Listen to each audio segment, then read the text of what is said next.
But if you guys have anything you'd like to share, or any good news, either for yourself or people in the industry, I always would love to highlight people. We'll give about 5 more minutes before we get started as people log in. Hi, Erica. I'm excited for you to chime in today as well, doing packaging. Here's Greg. Perfect. Perfect. Hi, Dave. I have news to share. Yes, please. We're going to production with the hemp frisbees, either the end of this week or next week. That's pretty dang cool. Yeah. That's very awesome. Where do we order? We need a signed one sent to Mandy for the Global Hemp Association. Please. I want a frisbee. Yes. How do you order them? ihempmfg.com. iHemp Manufacturing. So iHempMFG. I'll put it in the chat. Perfect. Cool. It wasn't a commercial, but I'm just really excited we're doing this. We're doing ultimate first, and then we're going to do disc golf. No, this is the kind of news I like. This is what I'm calling out and I want to share. I know another one that's really great. Erica, I know, is growing. I'll let her give news when she does an intro, but shout out to her. Did she get off? No, she's still on. I was like, where'd she go? It's like memory on the, and then you guys move around. Actually, right now I'm in the middle of trimming, so I'm taking a break. Oh, well, thank you for joining. Yeah. So yeah, we'll give it a few more minutes. There's a lot of new faces. Greg, hello. Hello there. There's the guys who collect plastics. There's a couple faces that look familiar to me there. Dave, Yeah. I'm sorry I didn't get back to your message on decking. We're not quite there yet on the boards. Yeah. I didn't even get your message till yesterday. I saw that sitting in my inbox. I'm like, who is that? That's a Michigan number. So yeah, I thought it would be really cool. I was afraid. I think at some point, but to answer your question, generally it's 4x8 or 4x10 sheets is what they're doing it in. Yeah. Yeah. And with the price of lumber, the price is looking really good now. Oh, exactly. This is hemp wood here. Mm-hmm. Yeah, from Kentucky. It's hemp wood from what? What'd you just say? Hemp wood out of Kentucky. Greg Wilson. Greg Wilson's company. Yeah, I actually am working with some of his sawdust right now, Dave. Excellent. Interesting stuff. Mad scientist stuff. Fun. Yeah. Yeah, there was a company at NOCO that micronizes like that. Yeah, you had that on the podcast last week, right? Yep. Yep. Yeah, learn. I sure am excited to meet so many of you. I feel like I just want to pull all of you into a room and learn more about each of you. So I'm just going to put this out there. For those of you that I don't know or haven't had an opportunity to really get to know what you're doing, I would love to have a one-on-one with you. I'd love to learn more, help promote what you're doing. I'm really passionate. I see Scott, very, very good. I like it. But I want to promote those that are doing it right and help move this industry along. We are, just so everybody knows, an organization. I host 8 to 12 of these a month. I focus on all different topics. My goal is to get information out and connect the supply chain. Today, I have a guest that actually lives in my hometown, or in my town, I guess not hometown, because I consider myself still from Wyoming, but Adam lives in Utah with me, and he's in the packaging space and has been for a long time, and is really passionate about sustainability and exploring the opportunity to bring hemp into packaging. And then 2 others, both in packaging and plastics, Cole Gibbs and Dreg Dean. Cole is with Dama Distributing and Greg with Hemp Plastic. And so I'll let these guys kind of introduce themselves, but my goal in all of this, again, is to provide education. You guys have submitted questions. We have a list of questions that we've highlighted and I'll kind of go through, but the reason that I like having multiple of these guys up here is you know your industry better than I do, and are able to dive into questions and topics that I'm still learning or we're still educating about or eager to learn about. And so I encourage all of you to chime in, raise your hand. Please be respectful of our time. Give the floor to other people as well. So, but if you have questions, don't hesitate. Showing audio. Uh-oh, somebody's I have on no audio. mute, not on mute. I have no audio. We can hear you though. Yeah. Who is that? It's Jared. He was saying, or Garrett, he was saying he couldn't hear, but he can speak. He said he had no audio. Oh, shoot. So it must be on his end. Okay, so I'll keep an eye out for that. You guys don't hesitate. This is casual format. It is recorded. All of our membership is $750 a year or $75 a month. All of our members get all copies of everything transcribed, notes, videos, and so forth. Other than that, all of these that are the Q&A series are available on YouTube for the public to watch and listen to and learn from. So I'm just going to put that out there. So I'll turn it over to our guest speakers now. Also, don't hesitate to share your contact information in the chat box. I'll send this out to our members as well that'll be available. But Adam, if you want to start, kind of give us a background about who you are and what you're up to. I'd love to hear from you. Awesome. Yeah, thanks for inviting me, Mandy. Dave, I did order the Colorado Proud Frisbee because that's my that's where I'm from. So I've only been in Utah for a few years. And my wife and I have 5 kids. We live in the suburbs. So yes, we get asked the question often about the dominant religion here. And I just inform people that I also enjoy hip hop music and whiskey and coffee. So we'll leave it at that. And the Denver Nuggets. I'm not a Jazz fan at all. So yeah, I've been in the packaging industry for 14 years now. I've been doing procurement, design, business development, sales, marketing. Currently, I work for a large manufacturer that's based out of Virginia. We have facilities all across the United States. And so that's my full-time job. I host the largest, this isn't really that big of a deal because there's like 4 packaging podcasts, but I do host the biggest one for whatever that means. We're in about 60 countries across the globe, and we're almost at 20,000 downloads, which is pretty fun. I also recently gave a TED talk about packaging and the good news that's happening within the packaging industry and ways that we're trying to tackle important issues like climate change. And that's what has really attracted me to hemp. So I'm not a hemp, connoisseur. Like I don't know a lot. So I would have a ton of questions for the folks chiming in here. But I do spend a lot of time talking with brands from, Pepsi all the way down to, small brands that are just starting up. And most of them have very, very similar concerns. And so I'm excited to kind of get in and see where, and to what extent hemp can start and begin to kind of grow as a very valuable feedstock into the packaging industry. Packaging is $1 trillion industry. It's one of the largest in the world. And so there's a lot of really, really great opportunities, I think, for hemp to displace some of our less efficient methods of producing packaging from both papers and films and plastics. So excited to be here. Thanks. Thanks, Adam. Greg or Cole, rock, paper, scissors. Go ahead, Cole. Is Cole on or? I can go. I can go. We'll get the packaging guys back to back. Can you hear me? Yes, I can hear you great. Okay, good. Cole, Sorry. That's okay. I'll go ahead and get this out of the way. We'll go back to back packaging guys. So like Adam, I've spent my entire career in the packaging business, the global packaging business. I have a few more years on Adam. I've been in it for 33 years. So I was 10 years in the metal can business. And then 25 years with the second largest packaging provider globally, Plastipack Packaging, which is headquartered here in Michigan. I was a C-suite executive with them for the last 15 years. I ran global supply chain, manufacturing, procurement. So I'm pretty well rounded in the resin markets. Agree with everything Adam said. Our biggest customer, Plastipack, was Pepsi. Number 2 is Kraft Foods.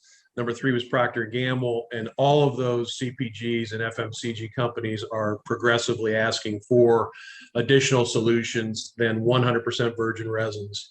So we're set up to supply that or a portion of that. There's challenges with any new material that come about. And what we're really focusing on is being a bridge from 100% fossil fuel-based resins, whether they're made from natural gas or crude oil, and really bridge that into what will ultimately be hopefully a polymerization of the hemp plant itself. So that's my grand unicorn aspiration, is that much like how corn and sugar beets and sugarcane have been convertible into a resin known as polylactic acid, or PLA, and wheat can be converted through bacterial microphase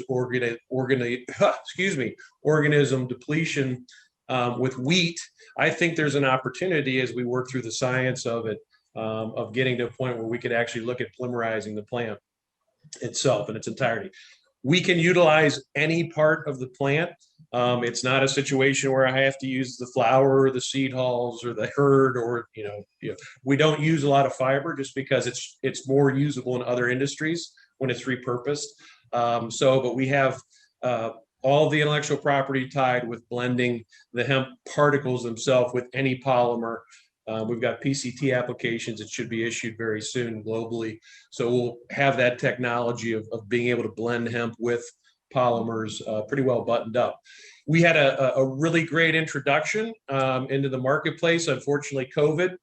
And then what is, in my 35 years of packaging, the worst force majeure situation that ever occurred in the resin markets, which we're going through right now. So there's been some significant headwinds, but we're poised to begin supply. We have commercial quantities of capacity. I can do 40 million pounds of material a year right now today.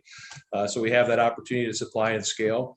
And again, I couldn't agree more with Adam that, I've spent pretty much a lifetime of putting a lot of really bad plastics out there over the years. And this is a good way for me to begin to atone for that past, and also really enjoy and energize working with this hemp community that I'm beginning to learn a little bit more about every day. So there you go. Well, thank you. Thank you very much. Cole, I don't know if I saw you log in again. I don't know if you have got sound. I see his face, if that helps. He's smiling. No, I can't hear you. We could when we tested it out. Can't hear you. You're on mute.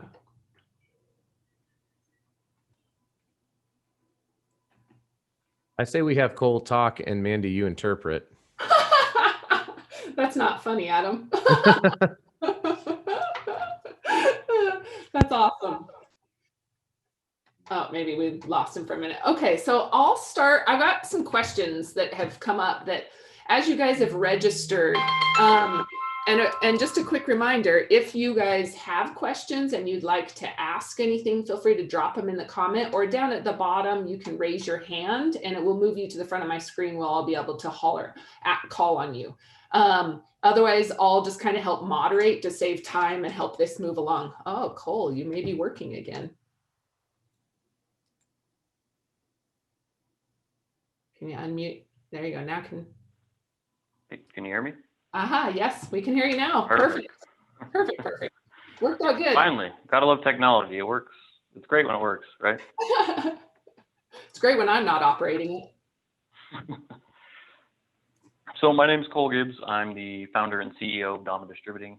We specialize in truly sustainable packaging, primarily for the cannabis industry. But I mean, everybody needs packaging, so we have clients in cosmetics, the food industry, even fashion.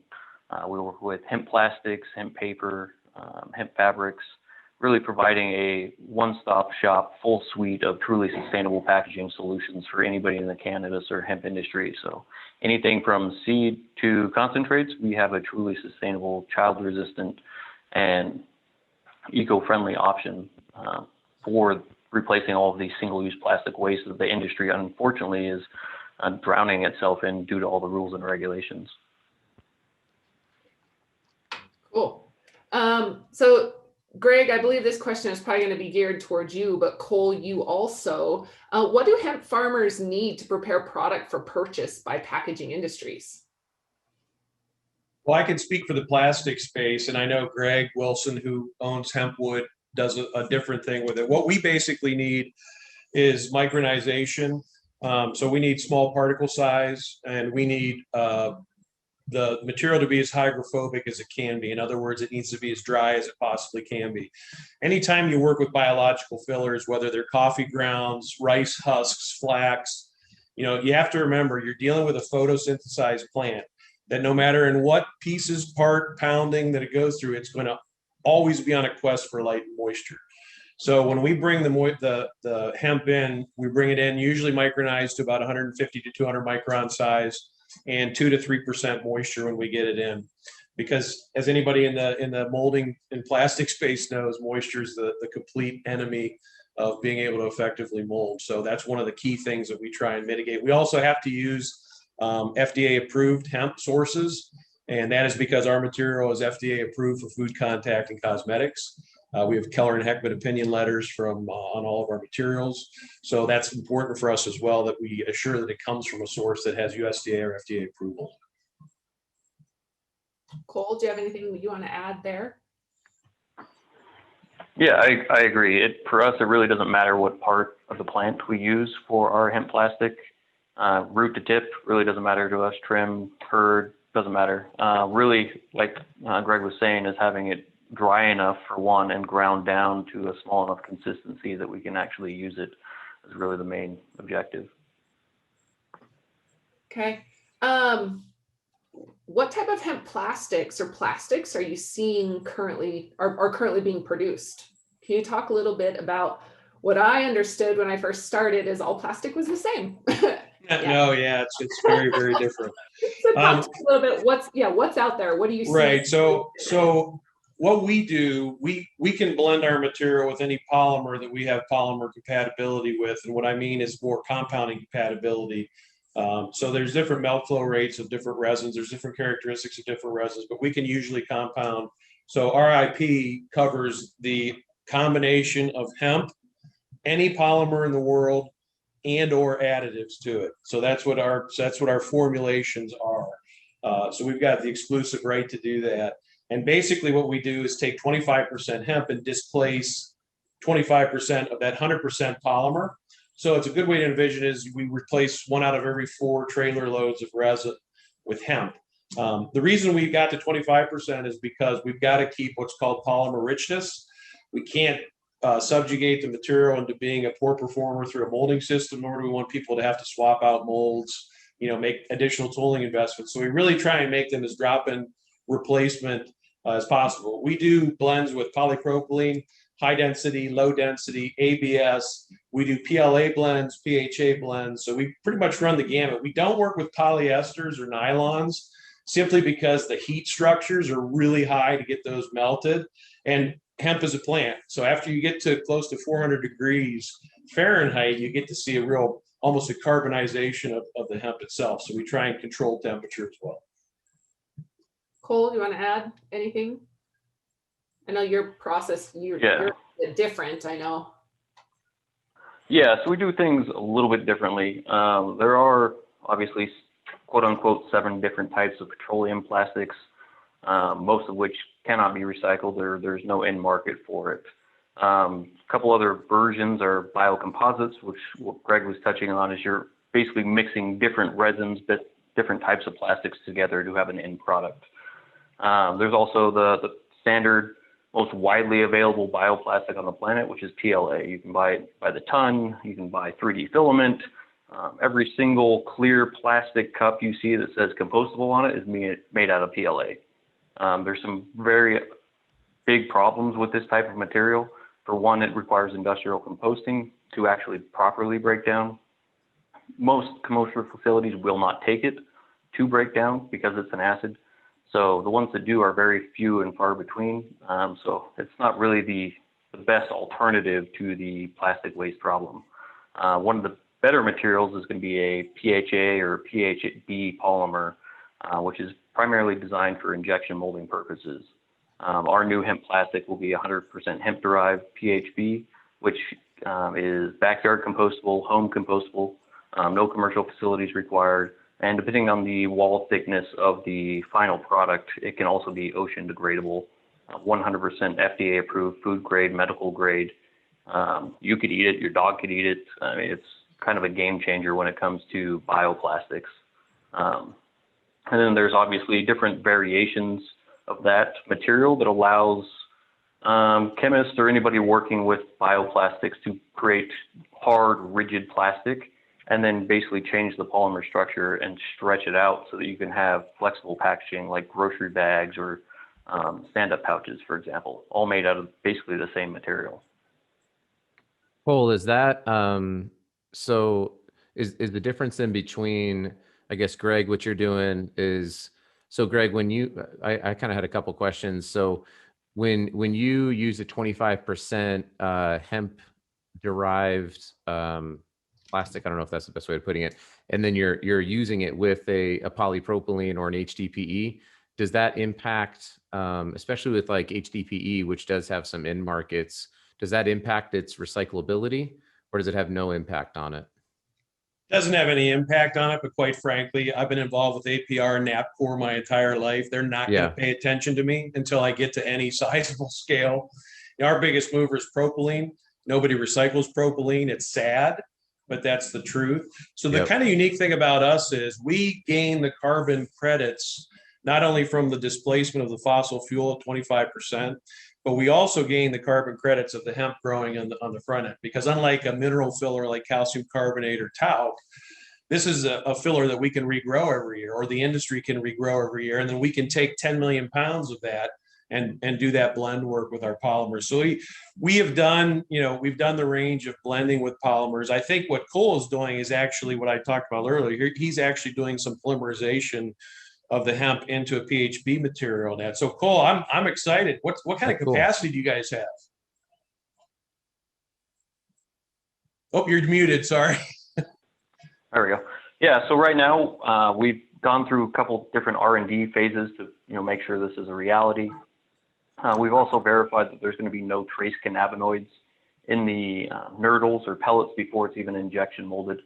We are working on a couple class 2 medical devices that obviously require that. And when you get involved with FDA and you mention the word hemp, then they're deathly afraid of trace cannabinoids getting in the water supply or the food supply and reefer madness and the end of the world. So we had to make sure that, none of that was even there before they even got their hands on it to test it, so that there's no issues with that. Because once you start going into composting, selling that compost to farmers to then grow with it, there's always these trace chemicals that can be in that, and that's what the FDA is most concerned about. But yes, we are basically pelletizing 100% hemp PHB designed right now for injection molding purposes. Eventually, we're going to get into blown molding and things like that, but not currently. Do you have commercial capacity right now? Can you supply right now commercial quantities of the PHB? We cannot. No, we cannot. We're looking for a location for our facility that we're planning to build out. We're probably 12 to 18 months. Okay, I kind of figured. I'm pretty aware of all the new commercial capacity that comes on, and I didn't remember hearing anything about you guys yet. So, but that's great. I mean, and ultimately, that's the evolution of what this plant can do. And we're talking today about the plastic tangent that comes off of it. There's a whole hemp wood tangent that comes out of it. There's a fiber and cloth industry that comes out of it. So that's the great thing. I mean, we can talk about, George Washington was right when he said every farmer in America should allocate 1 acre of their farmland to grow hemp because of its versatility and universal application. So it's great to see the activities where everybody's taking it seriously. And like I say, our solution, which is scalable today, where I have pounds of capacity, is that bridge. I mean, that's the bridge between the bad of 100% fossil fuel derived resins and the good of 100% biodegradable solutions. And one thing I want to absolutely agree with Cole on, the PLA straw man argument, which I worked with PLA in 2002. I made the first bottle out of PLA back when Cargill owned it for a company called Biota Springs out in Colorado.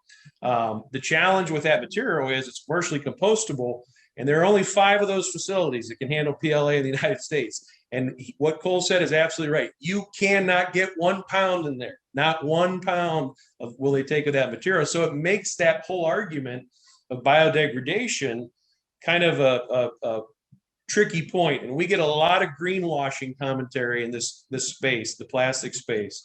And so we just really want to be very careful that we describe effectively, you know, what we're doing along the way and exactly what we're doing. So Yeah, I'll definitely jump in and echo that, because you've got Australia has banned most PLA packaging. Tesco got it out of all of their retail stores in the EU because there's, well, number one, obviously there's really no end market for it other than an industrial compost who doesn't want it.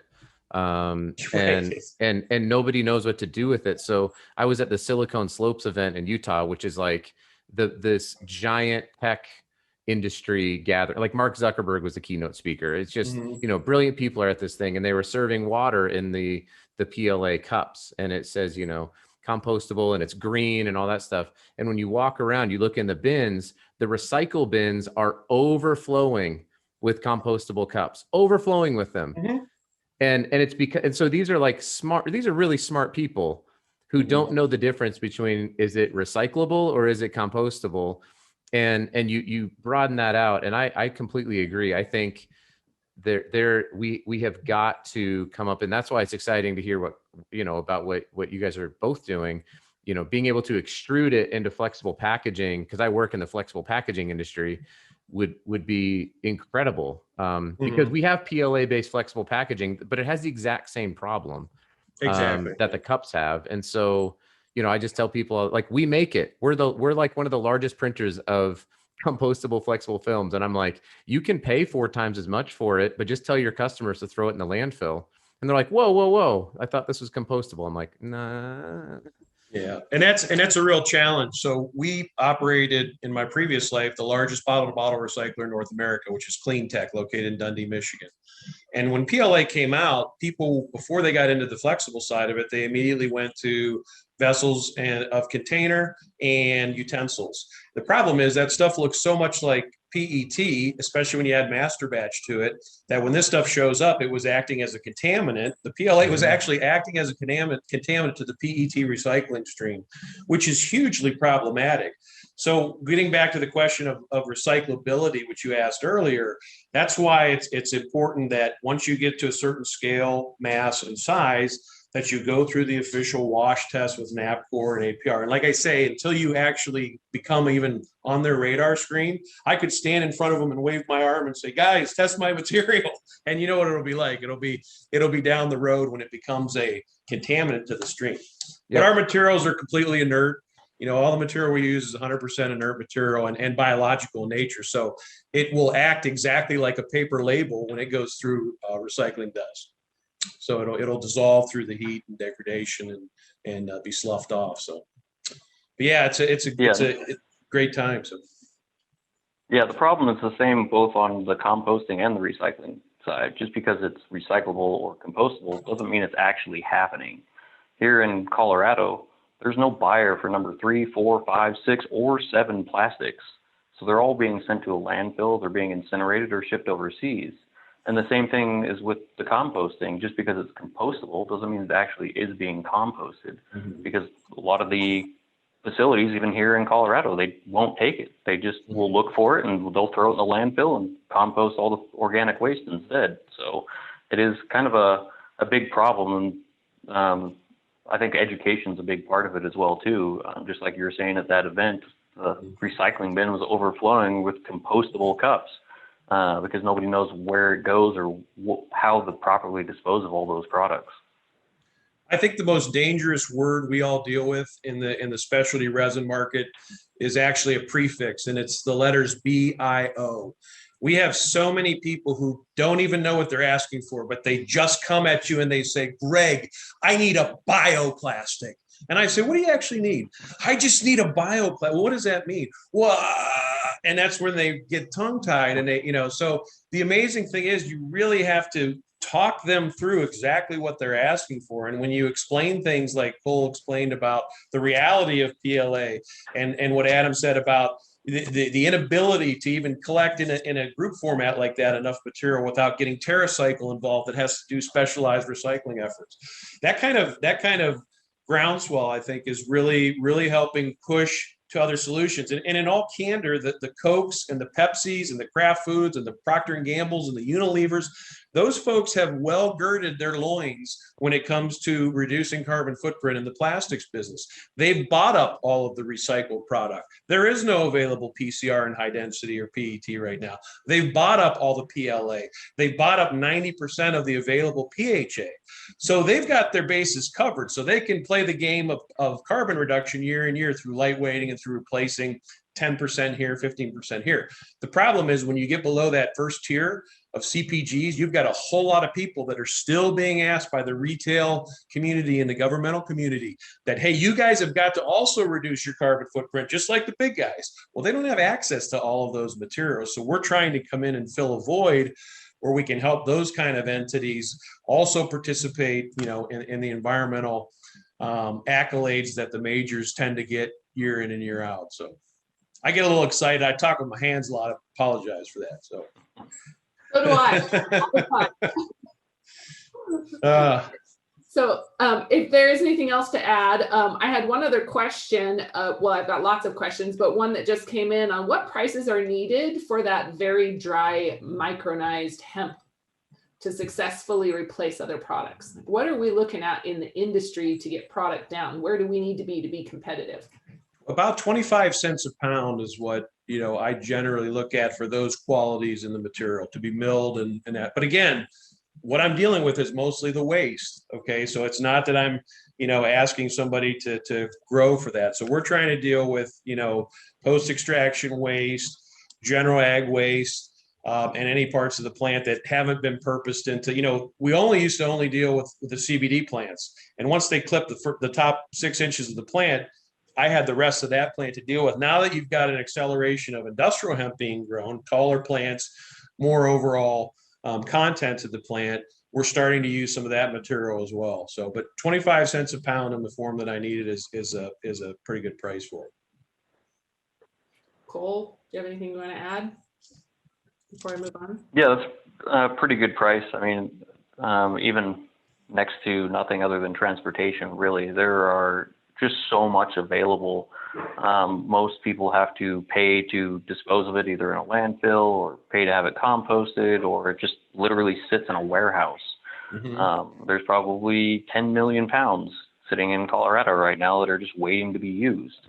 And that's kind of the problem as well. There's not a lot of people really in the industrial hemp side of things. There's a couple of people in plastic, right, a couple in paper, there's a couple in fabrics, there's a couple that are in concrete. But nobody's really accessing the available material on a commercial scale that it could be used at currently. Yeah, and that's a good point. So I live in Michigan, and this is the third year of the hemp season being grown in Michigan. And, you know, that's the biggest discussion I have with growers who are very anxious. They want to clear their barns of all their waste material and all of the unused material. And, you know, they ask me that question perpetually, well, how much is it worth to you? And I say the same thing. And I think, Cole, you probably summarize this as well. I look at it and I say, it's worth nothing. In its current form, it's worth nothing. If you pound it down, if you micronize it, if you dry it, then it has a value of 25 cents a pound. And so that causes the discussion of saying, okay, if I'm a grower processor, do I now want to also deal with the repurposing of my residual material, or should that be a third party, you know, enterprise, or should it be aligned with a different part of the supply chain? So those discussions swirl and go on constantly about the value of that material. And unfortunately, unless you get it repurposed for one of those industries that Cole just mentioned, it doesn't hold any significant value. We just sold 900 million pounds to Scandinavia last year for a penny a pound for fuel pellets, all of hemp. I mean, it couldn't be sold anymore. And there's probably 3 times that amount sitting across the country right now. So. Right. When we talk about sustainability, Adam, you asked me a number of questions coming from the packaging side, right? What are some, you know, some concerns as we talk about these opportunities for hemp paper? I know Erica's on here, and there's a few other of you that are on here that are in the packaging space. Now, what are some concerns that you guys have or you hear from the packaging space or from I wouldn't say it's so much concerns, but it's really trying to chase the you know, what I would argue really matters, which is global warming. And so, you know, understanding real good, real good data around, what is the, well, for example, because, and I know maybe you and I kind of discussed this a little bit, but, how much when we take hemp, when we take this plant and we convert it into paper, we convert it into plastic, every time it's kind of it's when you do it with a tree too, right? You're creating this negative situation where you're taking something that can store carbon, can pull it out of the atmosphere, and then you're taking and you're chopping that down, or you're harvesting it, and then you're using energy, which you're putting more carbon in, to make something, right? So that's just by necessity. It's out of necessity, right? That's a thing that's going to have to happen. So what I was asking you about, and I'm hoping there's people here who can kind of answer this, is what kind of, the term LCA gets thrown around, and there's lies, damned lies, and then statistics. And so I'm not quite sure about like life cycle analysis, where they're at with that yet. But comparing hemp to, we'll say in the paper industry, I know Erica's on here, and so maybe you can chime in. In the paper industry, if we were to look at sort of a life cycle analysis of carbon impact between hemp and paper, traditional lumber, derived cellulose, what does that look like? I mean, is it a really, really big number? Because if so, then we should be putting a lot of money behind it, right? But if it's not, and it's just like, well, we can just grow hemp a lot easier, whatever. If it's just a supply chain solution, but it's not a carbon solution, then maybe it's not getting its traction. I was asking the question because I don't know the answer. It's not even a gotcha. I just am legitimately curious about the difference between the cellulose production between hemp and, kind of call it like traditional, what we've been doing now for hundreds of years, which is chopping down trees. And I'll just chime in real quick, just because you brought up my wheelhouse here. Yeah, exactly. My hands as well. So that is actually something that I am working on. And it's one of those things where we're kind of got to decide cart before the horse. We need data. And in order to have data and information, you have to have repeatable processes in place in order to collect that data and then compare it to something that has already existed. We are not there yet. So until we start getting enough processing going on, that I don't know how to quantify anything for hemp paper right now, because it's never been done before. And some things that I'm trying to quantify are how many trees am I saving for every pound or 1,000 pound of hemp paper that I get swapped out in place of trees. So again, I can't know any of that until we are old enough in our industry and mature enough in our industry to have enough metrics and data to start gathering some of that information. It's a huge hole that we have, and the cannabis industry as a whole has it. I mean, so it's just part of up in a nascent industry. No, that's interesting. And, kind of, it's a great goal to have, right? Because if you were to take, like, for example, if you look at the like a carbon analysis of like an aluminum can versus even just a crude oil PET container, typically the PET is going to win out all the time because it is a very energy intensive process. But there's people like there's an Monster Energy is on allocation right now because they can't get aluminum cans. Like everybody went to aluminum and they went away from like traditional plastics, which is fascinating to me because one is way more energy intense.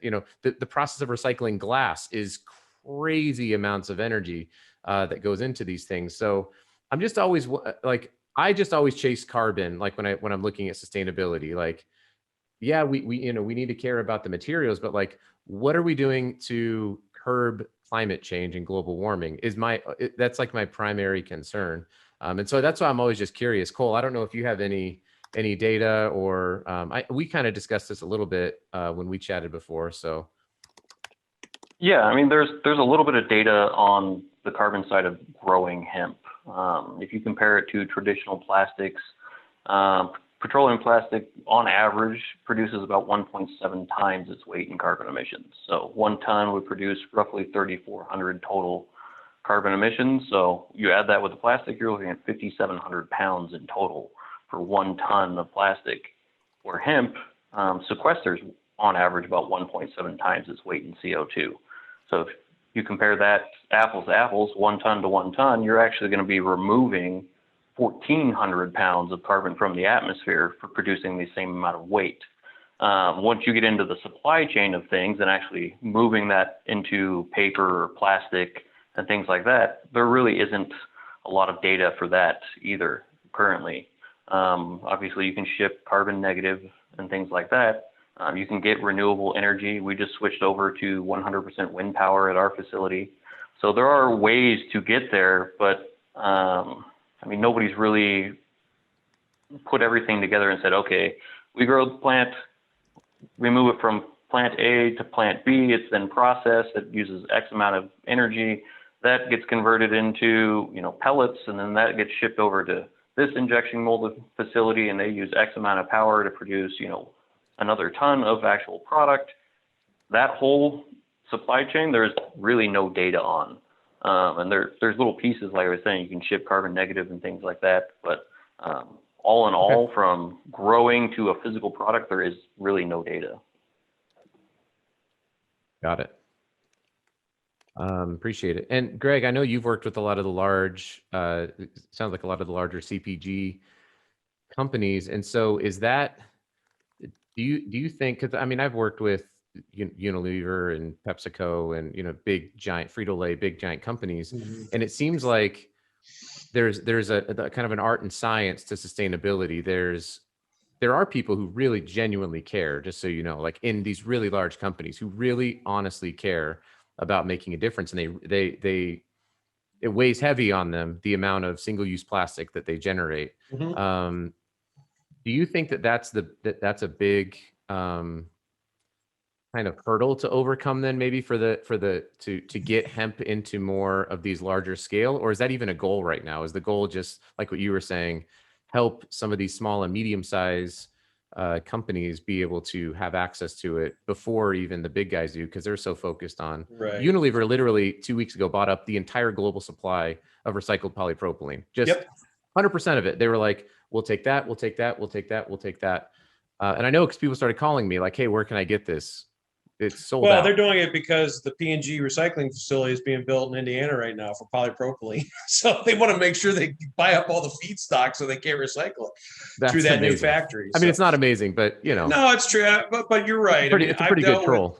I've dealt with, you know, some very high level members of some very big CPG companies, and their heart is in the right place. But guys, these are folks that are judged by their balance sheet.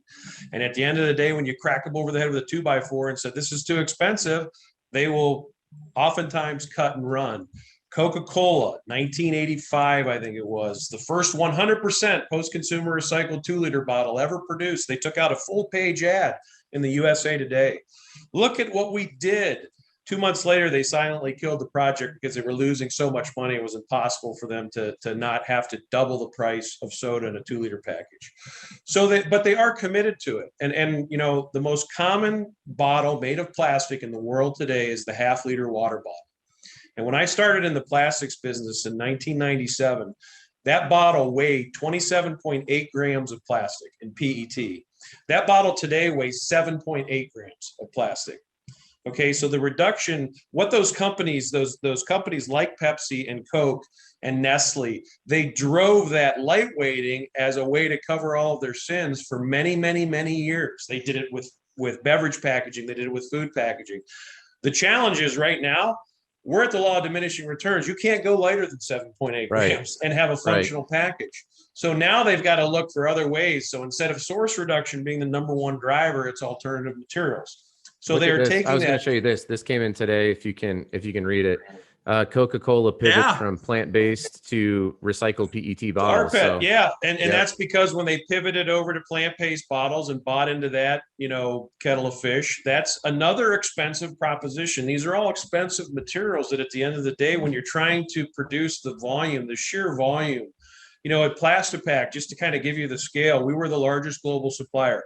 We produced 26 billion bottles a year, and we produced 39 billion preforms a year as a company and spread those out into organizations. So you're talking about massive, massive amounts of highly visible plastic, because this is the stuff that's sitting right on the top of the shelf at the grocery and the retail store. So they're taking it more and more seriously. But in all candor and honesty, if I went into Coca-Cola today or Pepsi and dealt with the executives that I dealt with at Plastipack, they wouldn't take it seriously at this point in time. They just don't have the opportunity. They don't have the bandwidth right now to kind of roll that into the equation. But that's where I think we really get the interest of that kind of second tier and third tier that says, listen, we are open to it. We do get treated maybe a little bit more unfairly than the majors in resin purchasing, particularly when you're going through the worst force majeure issue, situation that this country's ever seen in resin right now. So all of those kind of pile together to, they have to take it seriously, but there is a limit to what they will do. And that limit is tied intrinsically to their balance sheet. I've been there too many times with them with that. They fought like scratch to not even put PCR in. When we started dealing with them, they wanted 10% as a cap limit because PCR generally runs about 7 to 10 cents a pound, more expensive than virgin PET. There's a lot of loss. There's a lot of reasons for that. But so they didn't want to, they just didn't even have that kind of a 10% of their bottle weight converted to a material that was a 7-cent premium. That's a fraction of a cent.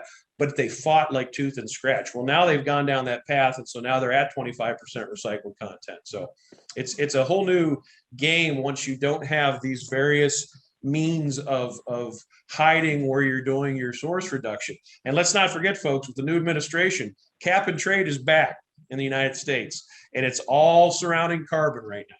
So all of these big majors, when you hear about an automobile company leasing 175,000 square acres of forest acreage out west so that they can capture the carbon credits because their carbon neutrality is underwater, that's insanity.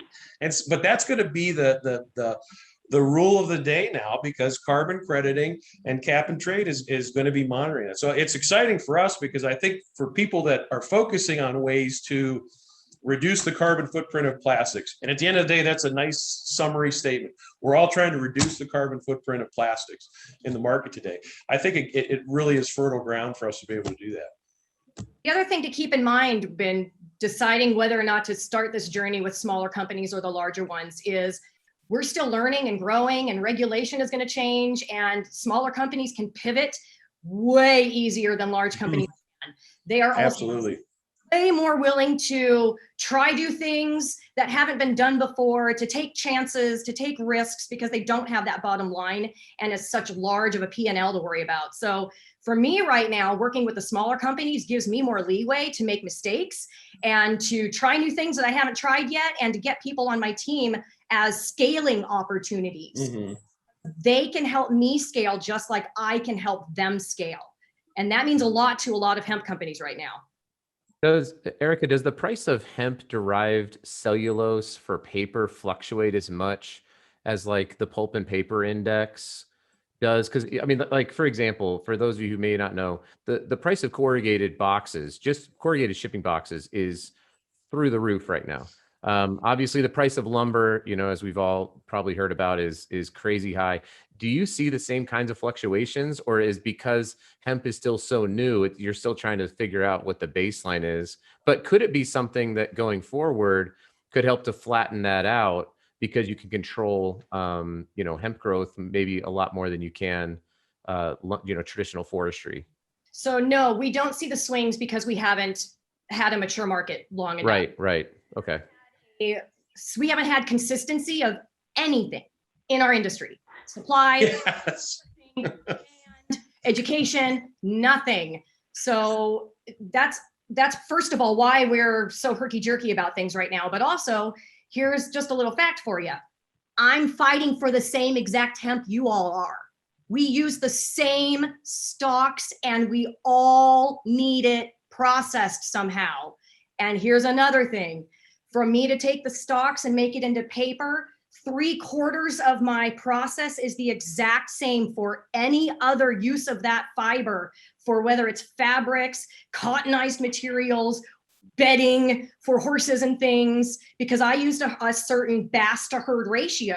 So I don't use all the herd, I get rid of some of that and I can form partnerships with bedding companies and things. So we're all talking about the same exact raw material supply chain and supply issues right now. Yeah, good thing it grows so fast then. Yes, that's what I'm talking about. This is why we stop using trees and focus on for this. We will have more of a supply. And here's where, as the truly focused on hemp paper person, is how can I form partnerships? And this might not sound good off the bat, but we can form partnerships where we can also create some IP together and get people off of possibly the 100% plastics train. How can we together come up with new products that aren't 100% plastic and start incorporating maybe some hemp paper fibers? Or how can I use certain parts of your guys' hemp plastic to coat my paper to make it waterproof and things like that? So let's start talking about some of those synergies, because again, if we're all fighting for the same raw material supply to do all these different things, the more that we can work together, which is why I'm fundraising right now to bring the processing in-house. I'm going to go buy all the equipment I need to process this stuff myself, because I'm fighting with everybody for it. And I need it when I need it. So the more we work together, the more successful this entire industry is going to be. I see a lot of That's why we have Global Hemp Association. I was saying, I see a lot of you nodding your head. And really, that's why we do these, is trying to bring you guys together to start these conversations. And I encourage all of you to continue these conversations. And I hear about them, about people reaching out and connecting and getting together. And that tells me that this platform is working a little bit. And so however I can support in that, that's what I'm after. If there's certain specific topics we want to address or bring to light, I think one that would be great to address, Erica, is exactly what you brought up, and talk to people like Greg who have done exactly what you're talking about, right? He's been able to develop this and move it forward. And I'm sure Cole too. I don't know where you're at in a patent process or where that's at, but I know that it's a valuable time, right? I'm going to go through a few more questions. We have about 10 more minutes. We're at an hour. I say this every time. I will stay on as long as you guys want to continue talking. I just want to wrap up some of the questions that we received. And then for those of you that can't stay or have another appointment, you guys are welcome to move on and go to something else. So if you guys do have questions and you want them answered right now, feel free to throw them in the chat or raise your hand and I can ask, holler at you.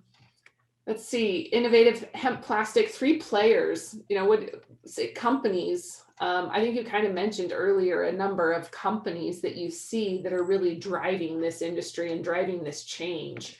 Where would you see that big change really, highlight that again? And Cole, I know you're focused a lot in the cannabis industry. There were quite a few questions on here about the packaging for the cannabis industry specifically, and where we're so focused on the sustainability that comes with the plant. It blows my mind how many people are still using plastic jars. And so, yeah, if you want to talk about that a little bit, where's yeah, I mean, it's technically industrial hemp is technically a 2-year-old industry, because the Farm Bill in 2018 is really what allowed everyone to start doing R&D and figuring out, which strains or what size of hemp herd is going to work for paper or whatever, plastic and anything in between. So I think driving this industry together and providing real tangible products that we can then take to the big players like Pepsi and Unilever and P&G and say, hey, this is a reality. We can produce this. Let's start producing products on a commercial scale, which will obviously drive down the price of the product as well and make it more economically viable for the consumer and for everybody's bottom line. If a P&G, for example, wants to do toothbrushes, for example. Same thing with the hemp straws. I mean, if you compare it to traditional plastic, they're less than a penny a piece. Any sort of bioplastic straw are anywhere from 2 cents to 6 cents a piece. So, I mean, it's just because they're not being produced on a commercial scale at the volume that traditional virgin plastic is. And there's no government subsidies for it either. So I think definitely working together and bringing all this together and getting some of these big players to jump in and say, hey, yes, we can do this. Like Levi's, they're starting to use hemp for their jeans and their jackets, and Patagonia and all of the above. It's getting there. It's just a 2-year-old industry. I saw recently Mohawk paper, I think it has a hemp derived paper as well. Yeah, they do. Yep. So when we Yeah, talk, it's definitely getting there. I mean, I see it more and more and more, not just because I know Mandy, but like in trade publications and things like that, outside of like, you know, the CBD. Like I used to do a lot of packaging development when I lived in Colorado for for like Dixie Brands and Charlotte's Web and Stanley Brothers and some of those companies. So I got to go speak at a lot of the kind of the retail cannabis brands. But this is such a fascinating component to it. The industrial use of hemp is like, when Mandy told me about it, I was like, oh my gosh, how did I never thought about that. And it's cool that there's been people like y'all who've been working on it for quite some time. So it's really encouraging for me. so I'm going to ask the question of how do we collaborate to bridge this gap? You know, there's a lot of chicken and egg talk and a lot of, well, we need processing or we need orders, or, you know, what is the strategy as a whole to create a sustainable market and a competitive market for product? Because you guys know as well as I do, consumers and companies, I mean, I was on the phone the other day with a young lady who does all the ordering for a major grocery store, and I tried to talk her into buying hemp plastic bags.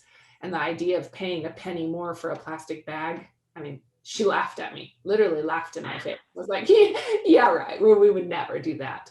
And so, you know, how do we bring that cost? Yeah, I want to hear from you guys some input on where you see the industry going and what we need to do to bridge that gap. We need a lot of education to build that consumer demand.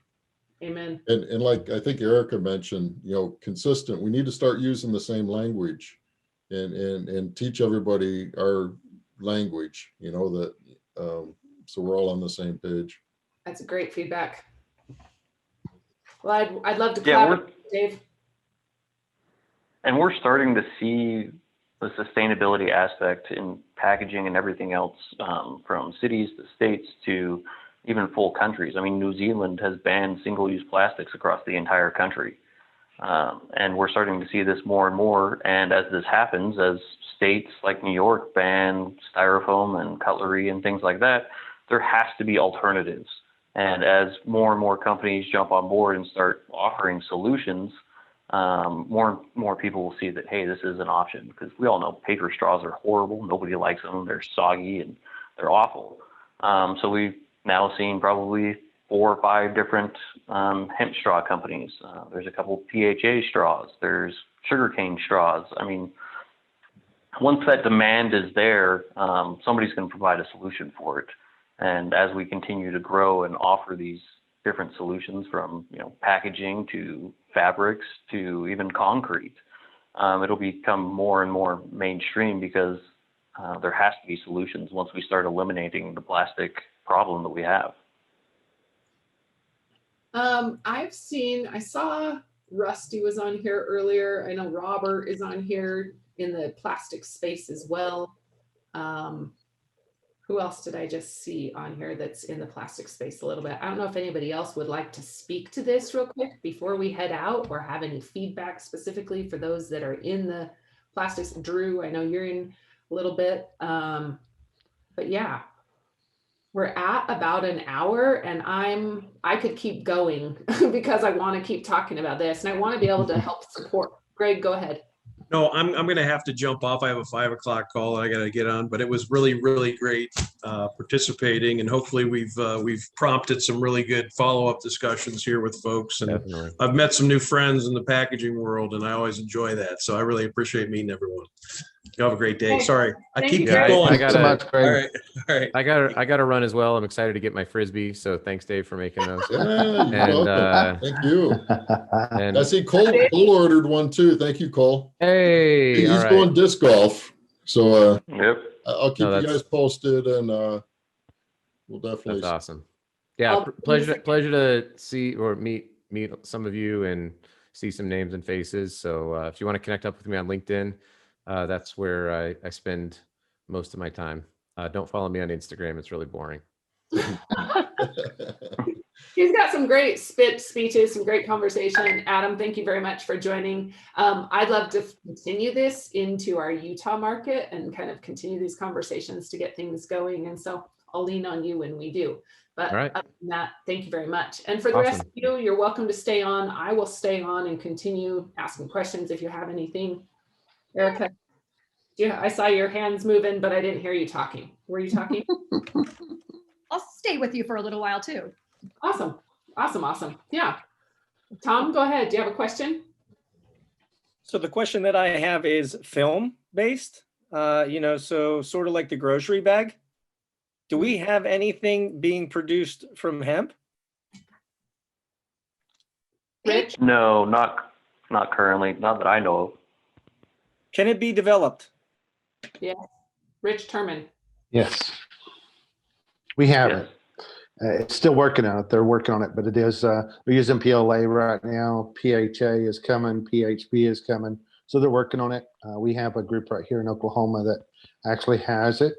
But again, some of the difficulties of Tom, what we talked about is just the way your specific details the way it wants. But we do have the plastic bags coming, and they're very, very strong, very much just like the other bags. But again, we have to look at everything in our own house. And Tom, you told me this, like we look around, are we committed 100%? We look at things that's made from China, or we're willing to pay a couple extra cents to get something that's a hemp-based product. Well, and Cole, I have to tell you, Cole gave me these garbage bags or dog bags. I have dogs, and my kids the other day were like, Mom, could you get more of those? Those are like the best bags. They really are. They're a thicker bag, but they're biodegradable, and I don't really know what they're made of, but it's not what I expected in product. I actually expected it to be thinner and flimsy, and yeah, it just wasn't. And so I'm excited. How does the cost compare? Yeah, that's what I was going to ask. Where are we for cost? Right now, it's just a couple of cents more a bag. Yeah, but when you're talking about bags, that's 2 to 3. What's a couple cents? Upwards of 4 times more. Say that again, Cole. Sorry, Pete. Everyone's talking over. I missed what you said, Cole. Yeah, it may only be 2 or 3 cents more, but when you're talking about a plastic bag, that's 4 to 5 times what traditional plastic is. Right. So yeah, I mean that's kind of the thing with anything new. I mean, flat screen TVs were thousands of dollars at one point in time, and now you can buy a 4K for a couple $100. So it's just like anything else. It's so new. We just need to produce more and more of it and get it out there in the market to make it viable more than anything. Thank you. Dave, Eric, Dave, go ahead. Yeah, my question is for Erica Halverson, I think it is.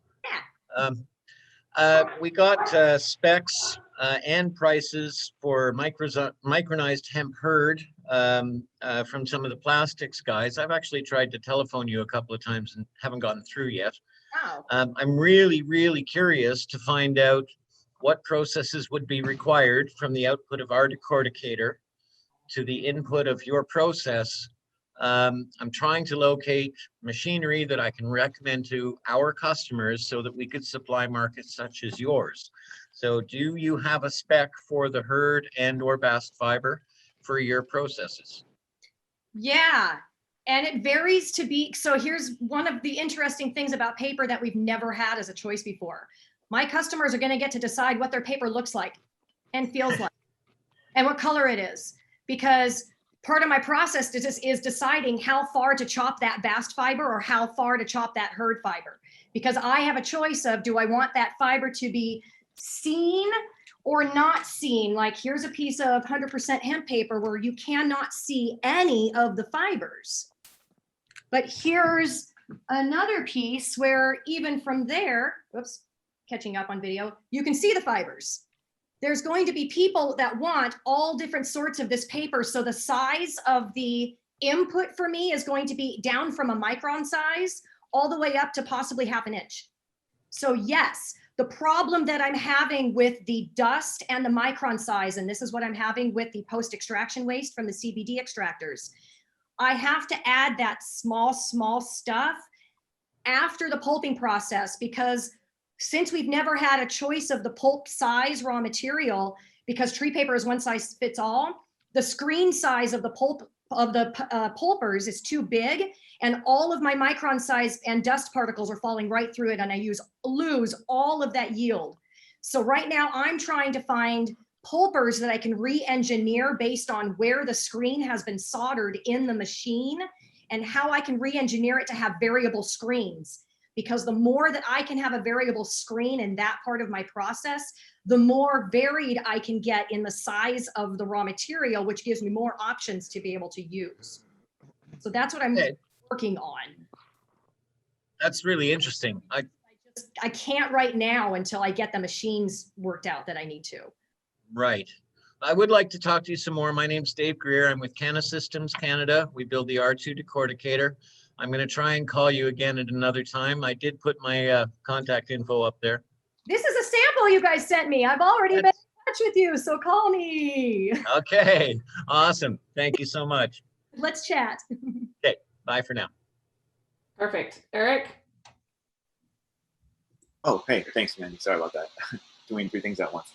Awesome talks. I guess I had questions for all the panelists, but I guess for Mr. Cole, you said a couple things that got my attention because you said you were working with polymers for your products. I was curious about the opportunity to showcase a biopolymer I'm distributing, which is just algae and carbon to help with that helps with the in all kinds of ranges. And I wanted to ask, what's the opportunity there to showcase this this polymer for other manufacturers like yourself as well?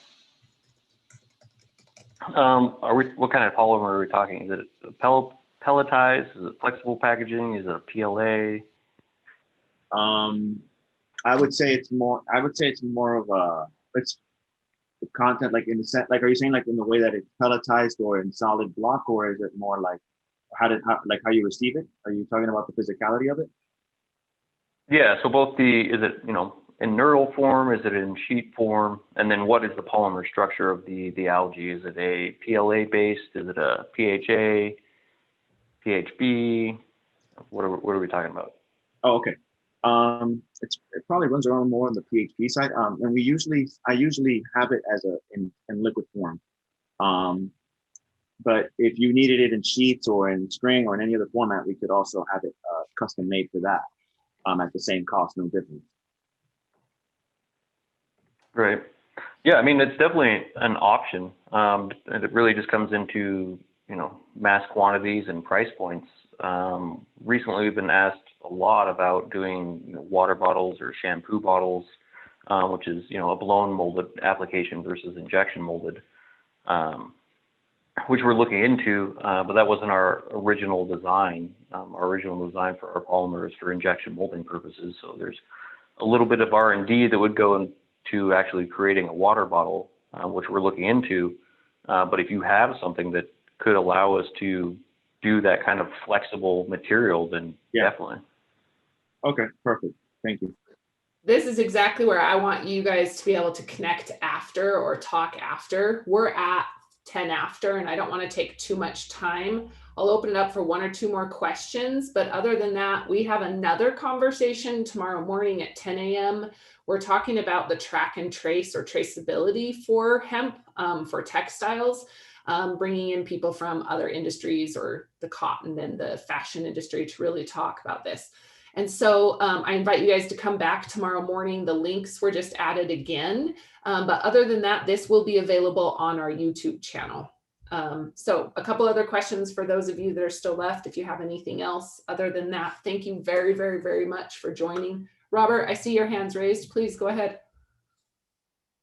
You're on mute, friend. I wanted to mention that, the one thing that I think gets left out of the equation is the fact that there is actually a potential cost savings for making these biocomposite products. And because of the nature of thermoplastics, where you're dealing in large volumes at very, very low margins, I believe that there's going to be a tremendous opportunity because as other producers start to compete with those who open the market with biocomposites, they're going to quickly realize that they're not going to be cost competitive anymore, because the 4, 5, 6% savings that the producer can make with the biocomposite products will make a very significant difference in their ability to compete in the market. And I think that that inevitably will force existing thermoplastic producers to find supply and a means of competing on that basis, because without it, they have a problem. That's all I wanted to add. And inevitably, that also means prices are coming down. And people should be looking at their financial numbers, understanding that over the years, this is going to become a much more competitive, much more professionally managed industry, and that they should be planning for the fact that prices, in my estimation, will come down 25 to 35% before they stabilize. I like those numbers. Yeah. And Go ahead, Cole. I was gonna say, yeah, I totally agree. The sustainability market, whether it's packaging or anything else, is rapidly expanding. In 2018, NYU's Stern Center for Sustainable Business said the sustainable packaging industry was $113 million. The next year, it registered $243 million. So it more than doubled in 12 months. And this was 2 years ago, before anybody's really even getting into large commercial applications. Whether Skittles, for example, is looking at replacing their bags for something different. Bacardi is looking at replacing their plastic liquor bottles. I mean, the sustainable packaging industry is going to be $1 trillion industry within the next 3 to 5 years. And just like you were saying, as we continue to grow and produce more, the price will come down significantly over the next couple of years. I also think the hemp industry is going to be a multi-trillion-dollar industry as well in the next few years. Here's to everyone's success. Take care. Hey, thanks, Dave. Okay, well, thank you guys very much. I would love to discuss this maybe a little further and make this a topic. Bobby, I'd love to maybe talk to you about this. I think I sent you a message about scheduling something, but I would love to actually talk about this piece of it at some point and break down, you know, the financial side, the benefits. But anyways, someday, sometime, we'll dive into it a little bit more. Thank you guys very much for joining. Thank you, Mandy. Thank you. Have a good day. You too. Thanks, guys. Bye, everybody. Michelle, thank you. Thank you very much. I'll see you later. Okay, bye, you guys.